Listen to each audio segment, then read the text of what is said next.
Hello friends, आज आपण मार्च 2020 या बोर्ड पेपरमधील बिल ऑफ एक्सचेंज या टॉपिकचं एक्झाम्पल पाहणार आहोत. पहिलंच एक्झाम्पल आहे आपलं, नीट समजून घ्यायचं. यापूर्वी आपण सर्व प्रकारच्या एंट्रीज म्हणजे रिन्युअल असेल, डिस्काउंटिंग ऑफ बिल असेल, ऑनर ऑफ बिल असेल, डिसऑनर ऑफ बिल असेल, एन्डॉर्समेंट ऑफ बिल असेल, बिल सेंड फॉर कलेक्शन असेल, इन्सॉल्वन्सी ऑफ ड्रॉवे असेल, या सर्व एंट्रीज आपण पाहिलेल्या आहेत. त्याचा एक चार्ट आपण तयार करून दिलेला होता. हा चार्ट मी पुन्हा एकदा तुमच्या समोर ठेवतो. हा चार्ट तुम्हाला लक्षात ठेवायचा आहे. मी सांगितलं हा चार्ट व्यवस्थित लिहून अगदी तुम्ही एखाद्या भिंतीवर वगैरे लावला तरी चालेल, जेणेकरून तुम्हाला दररोज तो चार्ट पाहायला येईल आणि त्या एंट्रीज तुम्हाला लक्षात राहतील. आता या चार्टप्रमाणेच आपण आजच्या एंट्रीज करणार आहोत. हा चार्ट आपण नंतर पाहूयात. ज्या एंट्रीज केलेल्या आहेत आपण ते या चार्टप्रमाणे आहेत का नाहीत हे मी तुम्हाला नंतर सांगेन. आता एक्झाम्पल घेऊयात आपण. सिंपल एक्झाम्पल आहे पहिलंच. On 1 March 2016. आता याच्यात तारीख दिलेली आहे म्हणजे आपल्याला ड्यू डेट कॅल्क्युलेट करावी लागणार आहे. आणि ड्यू डेट आपल्याला कशी कॅल्क्युलेट करायची माहिती आहे आपल्याला. Date of bill plus period जो काही दिला असेल प्लस ग्रेस डेज. किती घेतो आपण? 3 दिवस ग्रेस डेज सवलतीचे घेतो म्हणजे आपल्याला ड्यू डेट मिळते. On 1 March 2016 Meenakshi sold goods to Neeta worth ₹40,000.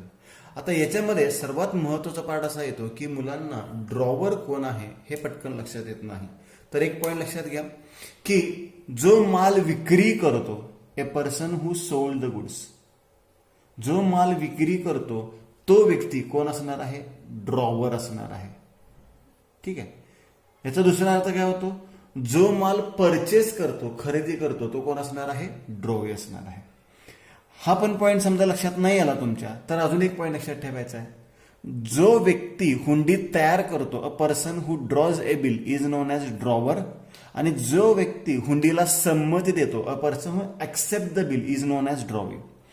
आता याच्यामध्ये गुड सोल्ड कोणी केलं आहे? मीनाक्षीने. म्हणजे मीनाक्षी कोण झालेली आहे? ड्रॉवर झालेले आहे. म्हणजे नीता ऑफकोर्स कोण झाले असणार आहे? ड्रॉवी. या वाक्यावरून लक्षात नाही आलं तर पुढचं वाक्य वाचा. नीता ऍक्सेप्टेड ए बिल. म्हणजे नीताने हुंडीला काय केली? संमती दिली. जी व्यक्ती हुंडीला संमती देते ती कोण असते? ड्रॉवी असते. A bill for 3 months drawn by Meenakshi. कोणी तयार केले? मीनाक्षीने. ड्रॉन बाय मीनाक्षी म्हणजे मीनाक्षी कोण आहे? ड्रॉवर आहे. अशा 2 ठिकाणी तुम्हाला असे बरेचसे पॉईंट आहेत की त्याच्यामध्ये तुम्हाला ड्रॉवर आणि ड्रॉवे ओळखता येईल. पण याच्यामध्ये कोणतीही मिस्टेक करू नका. बऱ्याच विद्यार्थ्यांच्या सर्व एंट्रीज तुम्ही बरोबर करता पण ड्रॉवर किंवा ड्रॉवीचं नाव चुकीचं लिहिता आणि सगळे मार्क्स जातात. तर याच्यामध्ये मीनाक्षी कोण आहे? ड्रॉवर आहे. नीता कोण आहे? ड्रॉवे आहे. आता खाली पाहायचं आहे आपल्याला जर्नल एंट्रीज कोणाच्या पुस्तकात विचारलेत? मीनाक्षीच्या पुस्तकात विचारलेल्या आहेत. मग आपण हेडिंग दिलं इथं in the books of Meenakshi. आणि मीनाक्षी कोण आहे? ड्रॉवर आहे. मीनाक्षी ड्रॉवर आहे. आता याच्यामध्ये मी काही स्टेप्स तुम्हाला लिहून देणार आहे. या स्टेप्स तुम्ही लिहिल्या तरी चालतील, नाही लिहिल्या तरी चालतील. पहिलंच एक्झाम्पल आम्ही स्टेप लिहून देतो. आता इथे पहिला व्यवहार कोणता झालेला आहे? Sold goods. मग इथे मी नंबर 1 लिहितो, गुड्स सोल्ड. इथे आपण ड्रॉवरच्या पुस्तकात एंट्रीज करतोय म्हणून गुड्स सोल्ड म्हणलं. जर तुम्हाला नीताच्या पुस्तकात एंट्रीज विचारल्या असत्या तर आपण गुड्स सोल्ड ऐवजी काय म्हणलं असतं? गुड्स परचेस म्हणलं असतं. ओके.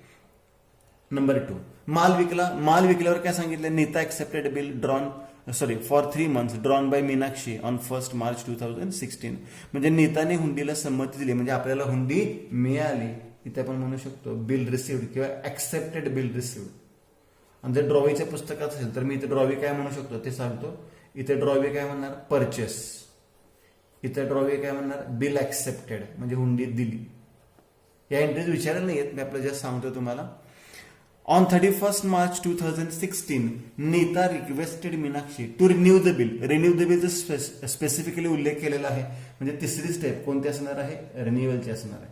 आता बऱ्याच एक्झाम्पलमध्ये रिन्युअलचा उल्लेख करत नाहीत तर तेव्हा तुम्ही काय लक्षात ठेवायचं आहे की त्याच्यामध्ये असे पॉईंट सांगतात. लक्षात घ्या. पे 10,000 इन कॅश म्हणजे पार्ट अमाऊंट आली. न्यू बिल सांगितलेलं आहे, इंटरेस्ट सांगितलेलं आहे. मग पार्ट अमाऊंट आली, न्यू बिल आली, इंटरेस्ट आलं. जर असे पॉईंट सांगितले असतील तर ऑफकोर्स ही स्टेप कोणती असणार आहे? रिन्युअलची असणार आहे. तर तो पॉईंट लक्षात ठेवायचा आहे. Part amount, interest, new bill असे जर शब्द आले पॅराग्राफमध्ये तर ती स्टेप कोणती असणार आहे? रिन्युअल. आणि रिन्युअलच्या स्टेप्स यांनी कशाही देऊ देत, आपला एक पॅटर्न आहे तो पॅटर्न फिक्स ठेवायचा. आपल्या 4 एंट्रीज रिन्युअलच्या आपल्या लक्षात असतीलच. सांगा बरं 4 एंट्रीज कोणकोणत्या आहेत रिन्युअलच्या. पहिल्यांदा काय करतो आपण, old bill cancel. Old bill काय करतो, कॅन्सल करतो. डिसअनॉरायझे कॅन्सल शब्द वापरतो आपण, कारण की इथे रिक्वेस्ट केलेले आहे त्यामुळे आपण कॅन्सल म्हणूयात. त्याच्यानंतर दुसरी स्टेप कोणती करतो आपण, इंटरेस्ट रिसिवेबल, व्याज येणे आहे. याच्यानंतर कोणती स्टेप करतो, part amount received. Part amount received. आणि शेवटची स्टेप कोणती करतो आपण, न्यू बिल किंवा fresh bill received. New bill किंवा फ्रेश बिल रिसिव्ड. लक्षात ठेवा.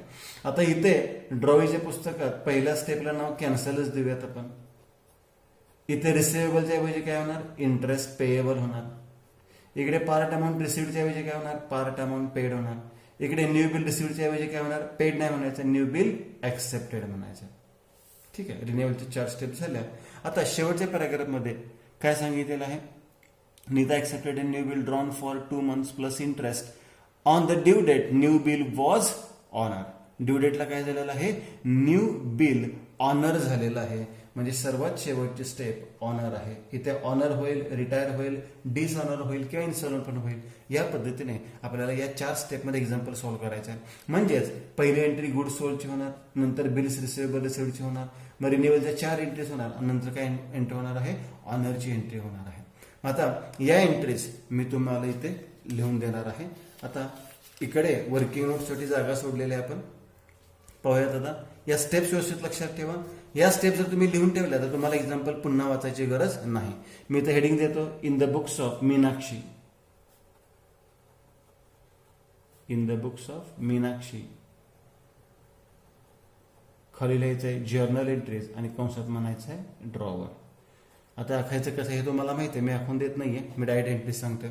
पहा 1 March 2016 म्हणजे 1 March 16ला पहिली एंट्री होणार आहे. 1 March 16ला पहिली एंट्री काय होणार आहे, मीनाक्षी सोल्ड गुड्स म्हणजे आपण माल विकला. कोणाला विकलेला आहे, नीता यांना माल विक्री केलेला आहे. Debit the receiver, credit goes out. काय एंट्री करतो उदाहरणे माल विक्री केल्यावर, Neeta's account debit to goods oblique sales account. Neeta's account debit 40,000 रुपये. Neeta's account debit to goods oblique sales account. Goods oblique sales account 40,000. आणि narration being sold goods to Neeta. Sold goods to Neeta on credit. On credit. त्याच्यानंतर एक जागा सोडायची तुम्ही.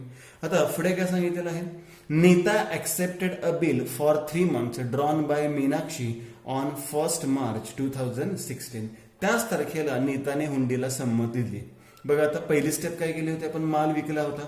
लक्षात घ्या इथे पहिली व्यक्ती कोण आहे, मीनाक्षी ड्रॉवर. दुसरी व्यक्ती कोण आहे, नीता. आपण मीनाक्षीच्या पुस्तकात एंट्री करतोय. पहिली एंट्री गुड सोल्डची केली, माल गेला याची केली. दुसरी एंट्री त्यांच्याकडून आपल्याला संमती असलेली हुंडी मिळाली म्हणजे बिल्स रिसिवेबल रिसिव्ड. काय एंट्री होणार मग, बिल्स रिसिवेबल येणार. Bills receivable account debit to, देणारी कोण आहे, नीता आहे. त्याच तारखेला म्हणजे 1 March 16, 1 March 16लाच दुसरी एंट्री होणार आहे, bills receivable account debit. Bills receivable account debit to Neeta's account. To Neeta's account 40,000 40,000 रुपये. आणि नरेशन लिहिलेलं आहे बिंग ऍक्सेप्टेड बिल रिसिव्ड. संमती असलेली हुंडी मिळाली. Being accepted bill received from Neeta वगैरे लिहायची आवश्यकता नाही आहे, कारण की इथे आपण टू नीता अकाउंट म्हणलेलं आहे. आता पुढे काय सांगितलंय, ऑन 31 May 2016 तारीख दिलेली आहे, त्यामुळे ड्यू डेट कॅल्क्युलेशनची गरज नाही. जरी तारीख दिली नसती ते ऑन ड्यू डेट म्हणलं असतं तर आपण तारीख कॅल्क्युलेट केली असती. ती मी फक्त तुम्हाला कॅल्क्युलेट करून दाखवतो. आपल्या हुंडीची तारीख किती आहे, 1 March 16 बरोबर. प्लस किती महिन्याची हुंडी होती, 3 महिन्याची. मंथच्या खाली मंथ लिहिले आपण. तारीख किती आली, 1/6/16 आणि सवलतीचे किती दिवस असतात, 3. मग तारीख किती आली, 4/6/16. जर त्याने ऑन ड्यू डेट शब्द वापरला असता तर तारीख किती लिहिली असते आपण, 4/6/16 वापरली असती. परंतु त्याने ड्यू डेट असा शब्द वापरलेला नाहीये, त्यामुळे ड्यू डेट कॅल्क्युलेट करू नका. आता पुढच्या एंट्रीज किती तारखेला होणार आहेत, 31 May 16ला. मग पुढची एंट्री होणार आहे 31 मे 31 मे 16 चारही एंट्रीज 31 मे 16 होणार आहेत. काय एंट्रीज आहेत बघा. नीता रिक्वेस्टेड, नीताने विनंती केली. कोणाला विनंती केलेली आहे? मीनाक्षीला. म्हणजे नीताने मीनाक्षीला विनंती केली. काय विनंती केली? टू रिन्यू द बिल, म्हणजे ती हुंडी रिन्यू करायची. रिन्यूचा अर्थ तुम्हाला माहिती आहे. रिन्यूचा अर्थ काय असतो? जुनी हुंडी रद्द करून नवीन हुंडी नवीन कालावधीसाठी तयार करायची असते. बघा परत एकदा सांगतो, जुनी हुंडी रद्द करून नवीन हुंडी नवीन कालावधीसाठी तयार करायची असते. आणि यामध्ये ड्रॉवर काय करतो? नवीन कालावधीचं व्याज सुद्धा आकारतो. म्हणजे याच्यामध्ये आपल्याला 4 स्टेप्स काय आहेत? ओल्ड बिल कॅन्सल, जुनी हुंडी रद्द होणार, इंटरेस्ट कॅल्क्युलेट करणार. जर पार्ट अमाऊंट मिळाली तर पार्ट अमाऊंटची एंट्री करायची, नाही मिळाली तर डायरेक्ट न्यू बिल डिसाईडची एंट्री करायची. म्हणजे इथे 3 किंवा 4 एंट्रीज डेफिनेटली होतातच. आता इथे बघूयात आपण रिक्वेस्ट केलेले. मीनाक्षी ॲग्रीड, आपण त्याला संमती दिली. कशी संमती दिली? On condition that Neeta should pay 10,000 in cash. नीताने पार्ट अमाऊंट किती रुपये सांगितलेले आहे? 10,000 रुपये. म्हणजे या उदाहरणामध्ये पार्ट अमाऊंट आहे. आता एक पॉईंट लक्षात घ्या, जुनी हुंडी किती रुपयाची होती? 40,000ची. म्हणजे इथे ओल्ड बिल कॅन्सल किती रुपये आहे? 40,000. इंटरेस्ट आपल्याला कॅल्क्युलेट करायला लागणार आहे 12%. तो आपण नंतर कॅल्क्युलेट करूयात. इंटरेस्ट इथं आहे 12% इंटरेस्ट, आपण म्हणूया तिथे 12%. ठीक आहे. आणि पार्ट अमाऊंट किती आहे? 10,000. याच्या पार्ट अमाऊंट सोबत काय सांगितलंय का? काहीच सांगितलं नाही. विथ इंटरेस्ट सांगितलं असतं तर इंटरेस्ट आपण याच्यामध्ये ऍड केला असता. आणि न्यू बिल अशा एंट्रीज आपल्याला करायचे, 4 एंट्रीज. पुढे बघा काय सांगितलेलं आहे. And accept a bill for the balance amount plus interest at 12% per annum for 2 months. Neeta accepted the new bill drawn for 2 months plus interest. आता हे जे पूर्ण पॅराग्राफ दिलेलं आहे, हा पूर्ण पॅराग्राफ बऱ्याच एक्झाम्पलमध्ये तुम्हाला वाचण्याची पण गरज नाहीये. तुम्हाला एकदा रिन्युअलची स्टेप का आली की डेफिनेटली तुमच्या किती एंट्रीज करायच्या? 4. इथे सिक्वेन्स कसाही देऊ देत, आपला सिक्वेन्स आपण बदलायचा नाही. तर पहिल्यांदा आपण ओल्ड बिल काय करायचं आहे? कॅन्सल करायचं. आता ओल्ड बिल कॅन्सल करताना डिसऑनरच्या 4 एंट्रीज आपल्याला माहिती पाहिजेत. बघा डिसऑनरच्या किती एंट्रीज माहिती पाहिजेत? 4 एंट्रीज माहिती पाहिजेत आपल्याला. कोणकोणते 4 एंट्रीज? तर ड्रॉवी अकाउंट डेबिट, म्हणजे ड्रॉवीला हुंडी परत करायची आहे. 2, एक तर आपण बिल्स रिसिवेबल लिहिणार. जर डिस्काउंटिंग बिल असेल तर टू बँक लिहिणार. जर एंडॉर्स बिल असेल तर टू क्रेडिटर्स लिहिणार. आणि जर कलेक्शनसाठी बिल पाठवलं असेल तर बिल सेंड फॉर कलेक्शन म्हणणार. या 4 पैकी एक एंट्री होणार आहे. मग चेक करा इथे डिस्काउंटिंग शब्द आहे का? नाही. इथे एंडॉर्स झाले होते का? नाही. इथे कलेक्शनला पाठवली होती का? नाही. म्हणजे इथे नॉर्मल एंट्री होणार आहे. ड्रॉवीला ती हुंडी काय करायची? परत देऊन टाकायची. मग आपण त्या ड्रॉवीला म्हणजे नीताला हुंडी परत केली. म्हणजे Neeta account debit to bills receivable account, म्हणजे जी हुंडी मिळाल्याची एंट्री होती त्याच्याबरोबर उलट एंट्री नीताच account debit 40,000 to bills receivable account 40,000 रुपये. टू बिल्स रिसिवेबल अकाउंट 40,000 रुपये. आणि नॅरेशन लिहूयात. बिंग बिल डिसऑनरच्या ऐवजी कॅन्सल शब्द वापरूयात. बाकी ठिकाणी तुम्ही डिसऑनर शब्द वापरू शकता. रिन्युअल मध्ये काय करायचं? कॅन्सल शब्द वापरायचा. मी सांगितले 4ही एंट्रीजला तारीख किती घ्यायची आपल्याला? 31 मे 16. 31 मे 16 हीच तारीख घ्यायची आहे. पुढची एंट्री आता इंटरेस्ट रिसिवेबल, याची एंट्री काय करणार आपण? व्याजाची रक्कम येणे आहे. काय एंट्री होणार आहे? Neeta's account debit to interest account. आता तुम्ही म्हणाल की या एंट्रीज एवढ्या आमच्या लक्षात राहत नाही, तर त्याला मी सोपं टेक्निक सांगितलेलं आहे, ते पुन्हा एकदा सांगतो. आधी नॅरेशन लिहूयात आपण. बिंग इंटरेस्ट रिसिवेबल व्याज येणे आहे किती टक्के? 12% ॲट 12% पर एनम. ठीक आहे. आता इथे इंटरेस्टची रक्कम कॅल्क्युलेट करायची आहे. त्यासाठी एक सिंपल पॉईंट मी इथे लिहून देतो. बघा आधी मला सांगा ओल्ड बिल किती रुपयाचं होतं? जुनी हुंडी म्हणजे किती रुपयाचा माल विक्री केला होता आपण त्यांना? 40,000 रुपयाचा माल विक्री केला होता, बरोबर. त्यातून आपल्याला पार्ट अमाऊंट जस्ट त्यांनी सांगितले होते. पार्ट अमाऊंट किती मिळालेले आहे बघा. ट्रान्झॅक्शन मध्ये सांगितलं आहे उदाहरणामध्ये. Neeta should pay 10,000 in cash. Part amount किती आहे? 10,000 रुपये. म्हणजे राहिले किती रुपये? 30,000 रुपये. याला आपण म्हणतो बॅलन्स. याला आपण काय म्हणतो? बॅलन्स. याच्यात मी इंटरेस्ट अजून विचार केलेला नाही. तर एक पॉईंट लक्षात ठेवा तुम्ही, व्याज नेहमी शिल्लक रकमेवर कॅल्क्युलेट करतात. व्याज नेहमी शिल्लक रकमेवर कॅल्क्युलेट करतात किंवा काढतात. आता हा पॉईंट लक्षात नाही आला समजा, तर असं गृहीत धरा की समजा तुम्ही बँकेतून 1,00,000 रुपये कर्ज घेतलं. बघा, बँकेतून किती रुपये कर्ज घेतलं? 1,00,000 रुपये कर्ज घेतलं. त्यातले 40,000 रुपये तुम्ही लगेच भरले, म्हणजे शिल्लक किती राहिले? 60,000. आता मला सांगा, आपण व्याज कशावर देणार? पुढच्या वर्षी आपण व्याज कशावर देणार? 1,00,000वर देणार का 60,000वर देणार का 40,000वर? तर शिल्लक रकमेवर देतो. जेवढे कर्जाची रक्कम राहिले त्याच्यावर व्याज कॅल्क्युलेट करतो. इथं सुद्धा तसंच आहे. जुन्या हुंडीची रक्कम 40,000 आहे, पार्ट अमाऊंट 10,000 आहे, शिल्लक रक्कम किती आहे? 30,000 आहे. म्हणजे इंटरेस्ट कॅल्क्युलेटर करताना 30,000चा किती टक्के व्याज दर सांगितलाय? 12%, म्हणजे 12/100 गुणिले पूर्ण वर्षाचं व्याज आपण कधीच आकारत नाही. तर इथे कालावधी सांगितलेला असून तो नवीन हुंडीचा घ्यायचा, जुन्या हुंडीचा कालावधी घ्यायचा नाही. नवीन हुंडीचा कालावधी, कारण की मी सांगितले एक्सटेंडेड पिरियड, जेवढा कालावधी नवीन हुंडीचा असतो तेवढंच व्याज भरावं लागणार. 2 महिन्याचा आहे, म्हणजे 2/12. लक्षात घ्या, सिंपल कॅल्क्युलेशन आहे.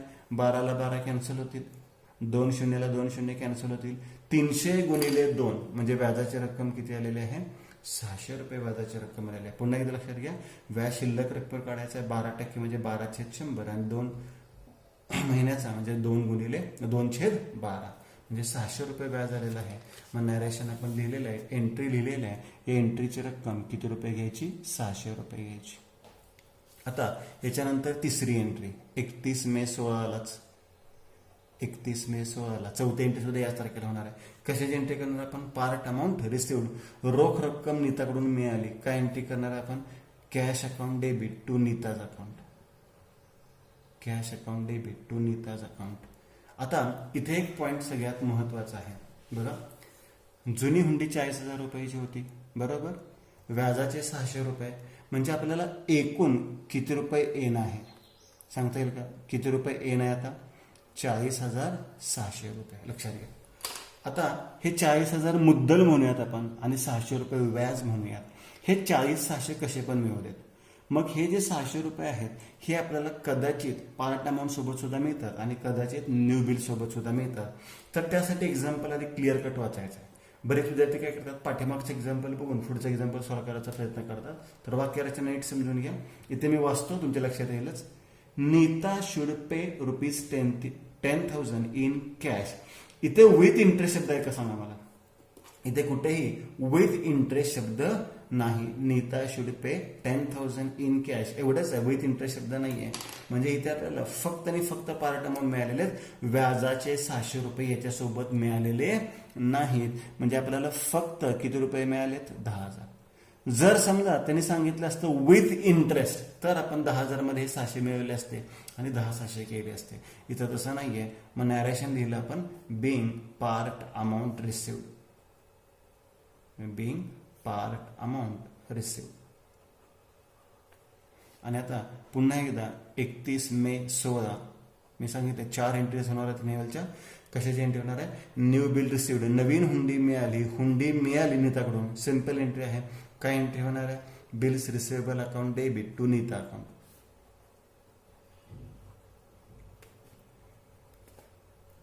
आता जुन्या रक्कम किती होती? 40,000, व्याजाचे किती? 600, एकूण येणं होतं 40,600. त्यातले 10,000 वजा करा, 10,000 रोख मिळालेत, म्हणजे राहिलेत किती आता? 30,600 रुपये राहिलेले आहेत. म्हणजे नवीन हुंडी 30,600 मिळणार. समजा इथे 10,600 मिळाले असते, 40,600 पैकी 10,600 मिळाले, राहिले असते किती? 30,000 रुपये. इथे 600 रुपये एक्स्ट्रा कशाचे आहेत? तर व्याजाचे आहेत. मग नॅरेशन लिहूयात being new bill received, fresh bill म्हणा, न्यू बिल म्हणा, being new bill received with interest, व्याजासहित, विथ इंटरेस्ट झाली. इथे न्यू बिल रिसिव्डची एंट्री झालेली आहे. या 4 एंट्रीज. आता या 4 एंट्रीज मगाशी मी सांगितलं बऱ्याच विद्यार्थ्यांना लक्षात राहत नाही, तर त्यांना मी मराठीमध्ये एक नोट लिहून दिलेली आहे. या 4 एंट्रीज करताना तुम्हाला काय करावं लागणार आहे? पहिल्या 2 एंट्रीमध्ये बघा, रिन्युअलमध्ये काय करायचं तुम्हाला? पहिल्या ज्या 2 एंट्रीज आहेत, पहिली आणि दुसरी एंट्री, त्याच्यामध्ये ड्रॉवे अकाउंटला डेबिट करायचं आहे. ड्रॉवे अकाउंटला काय करायचं आहे? डेबिट. आणि तिसऱ्या आणि चौथ्या एंट्रीमध्ये ड्रॉवे अकाउंटला काय करायचं आहे? क्रेडिट करायचं आहे. लक्षात घेऊयात आपण. पहिली एंट्री कशाची असते? बिलची. आणि दुसरी कशाची असते? इंटरेस्टची. मग ड्रॉवे अकाउंटला डेबिट करा. मग एंट्री काय होणार? Drawee account debit to bills receivable account आणि drawee account debit to interest account. बघा, drawee account debit to bills receivable, drawee account debit to interest. दुसऱ्या 2 एंट्रीज असतात त्याच्यामध्ये ड्रॉवे अकाउंटला काय करायचं, क्रेडिट करायचं आहे. मग तिसरी एंट्री कशाची असते, पार्ट नंबर म्हणजे कॅशची, आणि चौथी न्यू बिल म्हणजे बिल्स रिसिवेबलची. मग कॅश अकाउंटला डेबिट करा आणि बिल्स रिसिवेबल अकाउंटला डेबिट करा. Cash account debit to drawee account, बघा cash account debit to drawee account, आणि न्यू बिलची bills receivable account debit to drawee account, bills receivable account debit to drawee account. या पद्धतीने रिन्युअलचे 4 entries तुम्ही लक्षात ठेवा. आता नवीन हुंडी तयार झाले 30,600 रुपयाची. हे ऑनर झाले, डिसऑनर झाले, रिटायर झाले. ते सर्वात शेवटी सांगितलंय on the due date the new bill was new bill was honour. आता आपल्याला कशाची एंट्री करायची, ऑनर. आणि ऑनरचा अर्थ माहिती आहे आपल्याला, ऑनरचे अर्थ काय असतो, ऑनर म्हणजे हुंडीची रोख रक्कम मिळाली. आता मात्र आपल्याला ड्यू डेट कॅल्क्युलेट करावी लागणार आहे, बरोबर. नवीन हुंडी किती तारखेची होती, 31 मे 16, बरोबर. मी इथं तारीख लिहितो, 31 मे म्हणजे किती महिना आला, 5वा. 31 मे 16 प्लस नवीन हुंडी किती महिन्याची होती, 2 मंथची होती, बरोबर. म्हणजे 2 मिळवले इथे, महिन्यामध्ये मिळवायचे. तारीख किती आली, 31/7/16, बरोबर. 31/7 तारीख असते, जुलै महिना आहे, बरोबर. प्लस सवलतीचे किती दिवस असतात, 3 दिवस असतात. आता 31 मध्ये 3 महिने 34 म्हणायचं नाही, हा महिना संपलाय, जुलै महिना संपलाय. म्हणजे ऑगस्ट महिन्यातली किती तारीख, 3/8/16. 7वा महिना त्याचा काय झाला, तर 8वा महिना, नवीन महिना सुरू झाला. ऑगस्ट मध्ये किती तारीख यायची, 3/8/16 आला. म्हणजे 3 ऑगस्ट 16, 3 ऑगस्ट 16ला हुंडीची रोख रक्कम मिळाली, ऑनर झाली हुंडी. म्हणजे रोख रक्कम मिळाली म्हणजे काय येणार, कॅश येणार. कॅश अकाउंट डेबिट, किती रुपयाची नवीन हुंडी होती, 30,600 रुपयाची. टू रोख रक्कम मिळणार आणि आपल्याकडून काय जाणार आहे, हुंडी जाणार. टू बिल्स रिसिवेबल अकाउंट, 30,600 रुपये. बघा काय एंट्री झालेलं आहे, cash account debit to bills receivable account 30,600. आणि नॅरेशन लिहिलं, बिंग न्यू बिल ऑनर,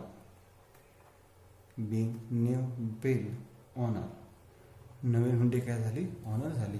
इथे आपलं पहिलं एक्झाम्पल संपलेलं आहे. या पद्धतीने तुम्हाला एंट्रीज व्यवस्थित करायच्या आहेत. एंट्रीज व्यवस्थित अकाउंट कॉलमची नावं वगैरे लिहा. ह्या स्टेप्स तुम्हाला माहिती असाव्यात. कॅल्क्युलेशन कसं केलं हे लक्षात असावं. आता एक जादा पॉईंट विचारला, prepare Neeta's account in the books of Meenakshi. आता नीताचा अकाउंट विचारलाय कोणाच्या पुस्तकामध्ये, मीनाक्षीच्या पुस्तकामध्ये. तो मी इथे रेफर करून देतो, in the books of Meenakshi,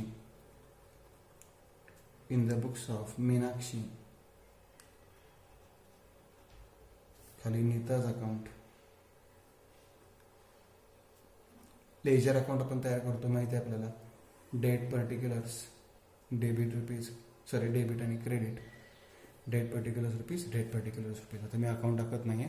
तर इथे याच एंट्रीवरून आपण अकाउंट करू शकतो. त्यासाठी काही वेगळ्या एंट्रीज करायची गरज नाही, बरोबर. पण तारीख मात्र व्यवस्थित लिहा. आणि सर्वात महत्वाचा पॉईंट, जर उदाहरणामध्ये परचेस घेऊन सेलची एंट्री दिली नसेल तर या अकाउंटला एकतर टू बॅलन्स ब्रॉट डाऊन किंवा बाय बॅलन्स ब्रॉट डाऊन लिहितात. आता तुम्ही म्हणाल की टू बॅलन्स ब्रॉट डाऊन केव्हा लिहायचं आणि बाय बॅलन्स ब्रॉट डाऊन केव्हा लिहायचं. तर आपण जर ड्रॉवरच्या पुस्तकामध्ये ड्रॉवीचा अकाउंट तयार करत असतो तर ड्रॉवीच्या अकाउंटच्या डेबिटला म्हणायचं टू बॅलन्स ब्रॉट डाऊन. का, कारण की पहिली एंट्री टू सेलची असते ना. पहिली एंट्री काय लिहितो आपण, टू सेल्स, म्हणून सेलची एंट्री नाही, म्हणून टू बॅलन्स ब्रॉट डाऊन. तर हा पॉईंट लक्षात ठेवायचा आहे की ड्रॉवरच्या पुस्तकात ड्रॉवीचा अकाउंट केला आणि सेलची एंट्री नसेल तर टू बॅलन्स ब्रॉट डाऊन म्हणायचं. आता इथे आपल्याला पहिली एंट्री माहिती आहे, 1 मार्च 16, मी इथे लिहितो 1 March 16 to goods oblique sales. किती रुपयाची एंट्री झालेली आहे, 40,000 रुपयाची. दुसरी एंट्री, इथं नीता अकाउंटला डेबिट झाले, इथं नीता अकाउंटला काय झाले, क्रेडिट झाले. परत 1 मार्च 16लाच नीता अकाउंटच्या क्रेडिट साईडला काय लिहितो आपण, बाय बिल्स रिसिवेबल अकाउंट. इथं तुमचं जर्नल आणि लेजर परफेक्ट हवाय. बाय बिल्स रिसिवेबल अकाउंट किती रुपये, 40,000 रुपये. इथे नीता अकाउंटला डेबिट आहे, नीता अकाउंटच्या डेबिटला टू बिल्स रिसिवेबल 40,000. 31 मे 16 तारीख इथली बघून लिहितोय मी, 31 मे 16 टू बिल्स रिसिवेबल अकाउंट, परत एक 40,000 रुपयाची एंट्री आहे. इथे नीता अकाउंटला डेबिटच आहे, इंटरेस्ट 600 रुपये. 31 मे 16 टू इंटरेस्ट अकाउंट 600 रुपये. इथे नीता अकाउंटला क्रेडिट आहे बाय कॅश 31/मे/16 बाय कॅश किती रुपये आहे 10,000 रुपये आहे. इथं सुद्धा नीता अकाउंटला क्रेडिट आहे 31/मे/16 बाय कॅश नाहीये बाय बिल्स रिसिवेबल आहे. बाय बिल्स रिसिवेबल किती रुपये आहे 30,600 रुपये आहे. आता या एंट्रीमध्ये नीता अकाउंटच नाही आहे बरोबर. ज्या एंट्रीमध्ये नीता अकाउंट नाही आहे त्या एंट्रीचं पोस्टिंग इथे होणार नाही. झालं. आता एक्झाम्पल टॅलीच झालं पाहिजे असं काही नाहीये. हा पॉईंट लक्षात घ्या. बऱ्याच विद्यार्थ्यांना वाटतं की हा अकाउंट टॅलीच झाला पाहिजे, तर असं काही नाहीये. बऱ्याच वेळा हुंडी जर डिसऑनर झाली असेल तर एक्झाम्पल टॅली होत नाही. तर हा पॉईंट लक्षात घ्या. टॅली झालाच पाहिजे असं कुठलाही अट्टास नको.